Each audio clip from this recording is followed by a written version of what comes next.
Viewers, আমি Tithi. Welcome back to our channel, to our new video. আজকে আমরা চলে এসেছি মা ভবতারিণীর মন্দিরে, দক্ষিণেশ্বর।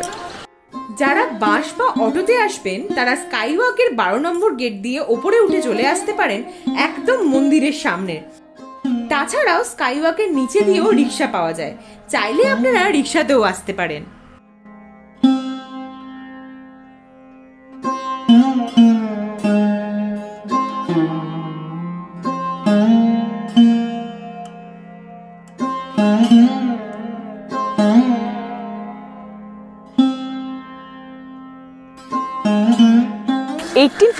এর 31শে মে শানযাত্রার দিন রানী রাসমণি মন্দিরটি প্রতিষ্ঠা করেন।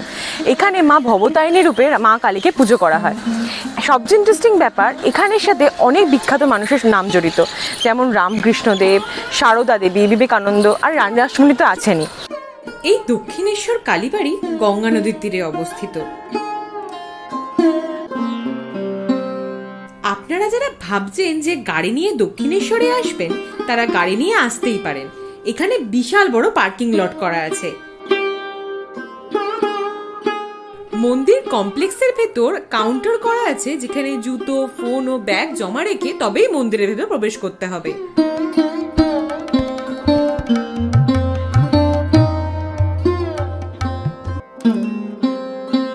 মন্দির কমপ্লেক্সের ভেতর আছে ডালা আর্কেড, যেখানে রয়েছে প্রচুর দোকান। 21 টাকা থেকে 1001 টাকা পর্যন্ত ডালা এখানে পাওয়া যায়। আপনারা নিজের পছন্দ মতো ডালা এখান থেকে কিনে নিতে পারেন।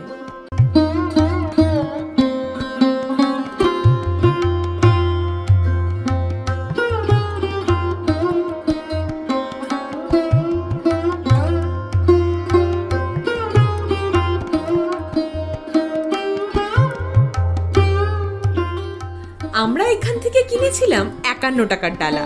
ডালার মধ্যে ছিল মিষ্টি, ফুল, আলতা, সিঁদুর।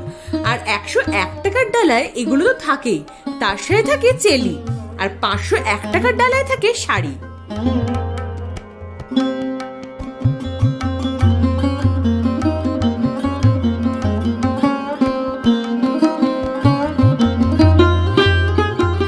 দক্ষিণেশ্বরে চাইলে আপনারা ভোগ গ্রহণও করতে পারেন। সেক্ষেত্রে মন্দির প্রাঙ্গণের ভেতর থেকে কুপন সংগ্রহ করে নিতে হবে। ভোগের মূল্য মাত্র 100 টাকা। এখানে মাকে 3 রকমের অন্নভোগ দেয়া হয়।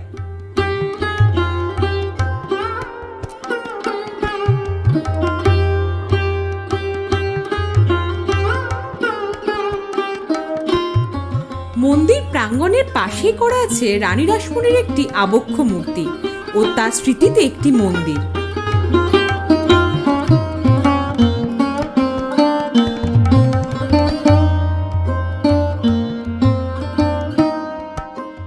গঙ্গার ধারে আছে 12টি শিব মন্দির, কল্যাণেশ্বর, কাম্বেশ্বর, কিরণেশ্বর, কেদারেশ্বর, এছাড়াও আরো 8টি শিব মন্দির।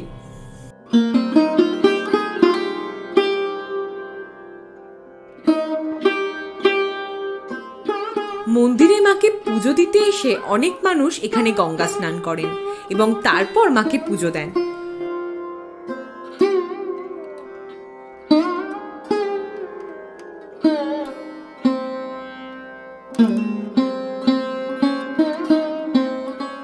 মন্দির প্রাঙ্গণের পাশেই রয়েছে নহবত।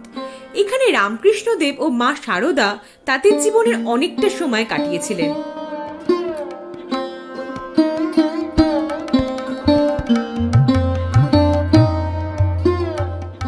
মন্দির কমপ্লেক্সের ভেতর আছে বিশাল বড় ফুড কোর্ট। রিজনেবল প্রাইসে অনেক ধরনের খাবার এখানে সার্ভ করা হয়।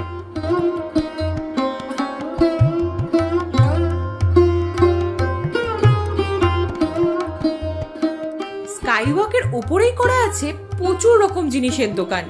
একদিকে যেরকম ডালা পাওয়া যাচ্ছে, অন্যদিকে সেরকম ঠাকুরের মূর্তি, তাছাড়াও সাজের জিনিস, কানের দুল, হার, আরো অনেক কিছু। তো এইসব দেখে আর মাকে ভালোভাবে পুজো দিয়ে আমরা ফিরে চললাম বাড়ির দিকে। আজকের ভিডিওটা এই পর্যন্তই। ভিডিওটা কেমন লাগলো অবশ্যই জানাবেন। ভিডিওটা ভালো লাগলে লাইক ও কমেন্ট করতে ভুলবেন না। আবার দেখা হচ্ছে নতুন একটা ভিডিওতে।